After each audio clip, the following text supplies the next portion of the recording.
Pwede bang ayusin nyo nga yung pag-uukay dyan? Kagaling yung papar dito, walang patay nung ko yung mga gems. Paki, baling bukas na lang. Ay, te, kung tumuno ka kaya ka, ganina ka pa utos ng utos dyan. Correct ka dyan. Oo nga, o nakakaya naman, wala naman ako yung tinutulong. Saan kami tama? Ako, bahala kayo dyan sa bahay niyo. Good night. Ay, di matutulog ka na. Di ba maaga pa? Talaga? Oo nga, no? Bukas ang puno kayo ko ng basket na gym, tapos kayo, wala pa, ang galing, no?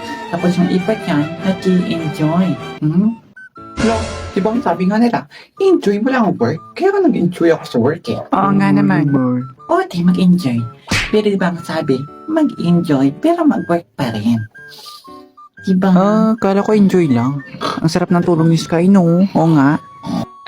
Ikaw, tingin na tulog ng tulog dyan, mukha bang kama to, ha? Sky, isang! Ay, sorry te ha. Napuit kasi ako kakapanood ng k-drama kagabi. At natutulog ka pa talaga ulit. Gising! Tulog ng tulog. Ito nagising na.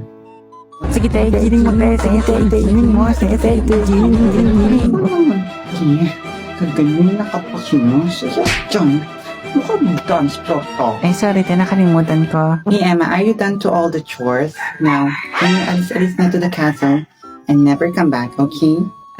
Okay po, mahal na Reyna. Sige, bye-bye.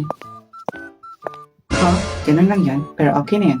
At least ako na ang pinakamagandang tao sa kastilyo.